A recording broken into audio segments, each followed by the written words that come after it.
The year is 1622 in the Portuguese-controlled city of Luanda, modern-day Angola. A woman walks into a government hall filled with men who have spent years carving up her homeland, selling her people, and calling it civilization. Her name is Nzinga, the Princess of Ndongo. Officially, she's there to negotiate peace between the Portuguese and her brother's kingdom. But from the moment she walked into the negotiating room, it was clear. She wasn't about to be treated as an equal. While all the Portuguese governors are seated on chairs, for Nzinga, they lay out a mat. It's a silent order to kneel before the men who lay claim to her home. The governor thinks he's won before the meeting even begins. But that would be the last time he ever underestimated her. Instead of lowering herself, Nzinga motioned to one of her servants. Without hesitation, he gets down on his hands and knees.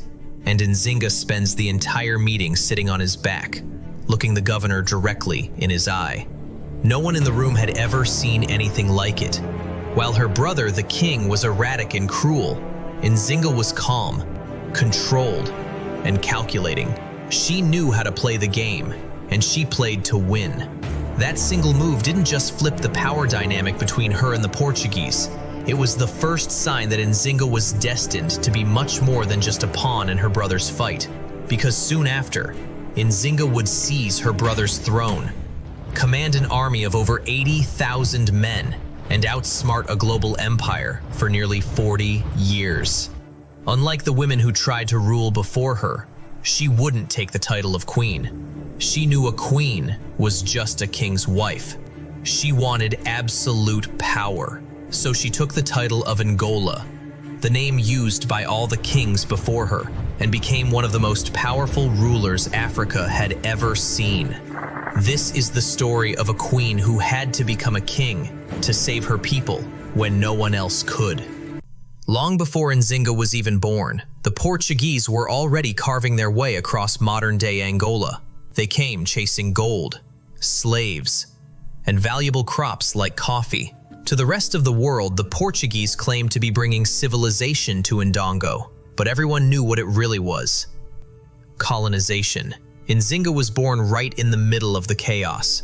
Her father, Ngola Kilawanji, was king of Ndongo, a proud kingdom fighting to stay free from Portuguese rule. From the start, Nzinga was different. Legend says she was born with her umbilical cord wrapped around her neck, a sign she'd be powerful, proud, and impossible to control, and she lived up to it.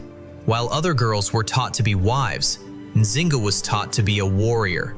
Her father trained her in strategy, diplomacy, and Ndongo's weapon of choice, the battle axe. But when her father died, everything changed. Her brother Mbandi took the throne. Paranoid and insecure, he saw enemies everywhere, even in his own family. To secure his place on the throne, he wiped out everyone who could threaten him, including Nzinga's son. Furious, Nzinga fled into exile, and just when she thought she was done with royalty for good, her brother came asking for a favor: to meet the Portuguese in Luanda. Even though she hated what her brother had done, she saw an opportunity, and so she accepted. Nzinga impressed the Portuguese in Luanda. She spoke fluent Portuguese, talked circles around their most seasoned leadership, and walked out with a peace treaty, the first victory her people had seen in years. But Nzinga had bigger plans than just running errands for her brother, so she made a move no one saw coming. She agreed to be baptized.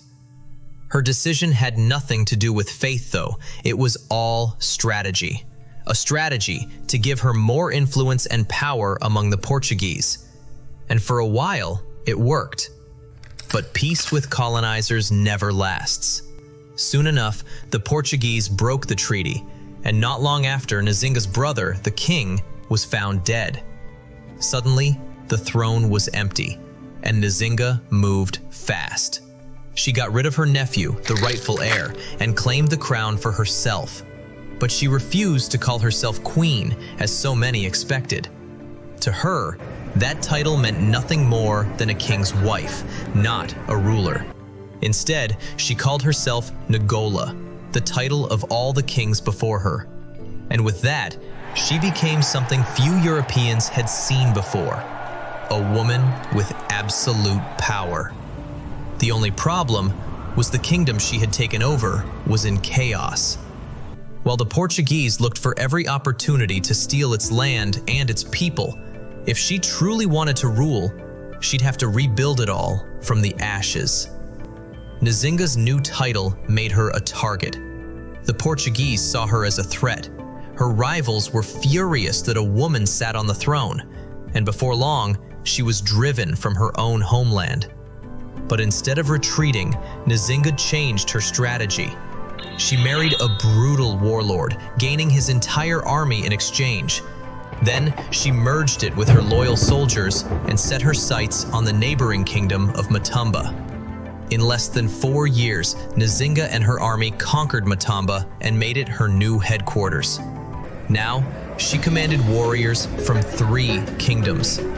For the first time, Nzinga stood a chance against the Portuguese who had chased her from her home. Little did she know, her biggest win was yet to come. In 1641, Nzinga saw an opportunity like no other. While she was gathering her army, the Dutch captured Luanda from the Portuguese. While the Dutch had muskets, cannons, and ships, Nzinga had tens of thousands of soldiers and the home field advantage. Together, they formed an alliance that terrified the Portuguese. Over and over again, they crushed the Portuguese forces, with Nzinga herself leading the fight. First at Noleme in 1644, then again at Kambi in 1647. These battles were legendary. Now in her 60s, Nzinga fought at the head of her army, and battle by battle, she slowly took back her land. But wars were expensive, and in the 17th century Angola, money meant slaves. To fund her fight for freedom, Nzinga became part of the same trade she hated. She fought to free her own people from slavery by selling her enemies into it. It was cruel, but it worked. By the late 1640s, Nzinga was at her peak, ruling a powerful kingdom, commanding her own army, and enjoying the support of a European superpower. But in war, nothing ever stays the same, and soon everything Nzinga had fought for would be at risk once more.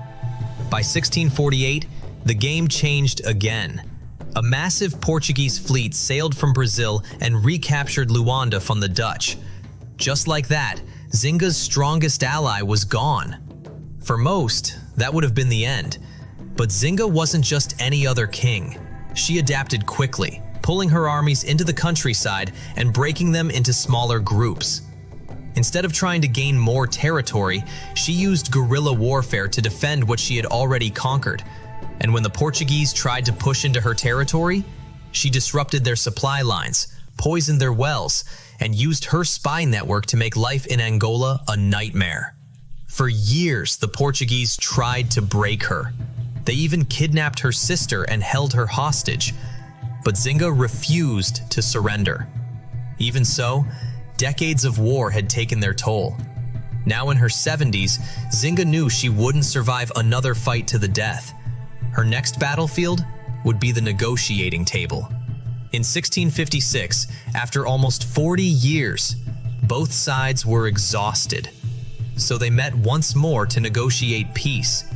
Only this time, Nzinga wasn't seen as some weak messenger. She was their equal in every way. In exchange for ending the war, Nzinga secured Matamba's independence. At long last, the Portuguese were forced to recognize her sovereignty. After 4 decades of war, she had finally won what she always wanted: peace, power, and recognition. She had gone head-to-head with one of the most powerful empires on Earth and come out victorious. Now, she could finally focus on rebuilding her kingdom. She traded conquest for rebuilding her homeland. And in 1663, at around 80 years old, she passed away peacefully. She had spent a lifetime outsmarting and outfighting her enemies, and in doing so, she became one of the most powerful rulers Africa had ever seen. If you want to understand how power really works, subscribe for more lessons on history's masters.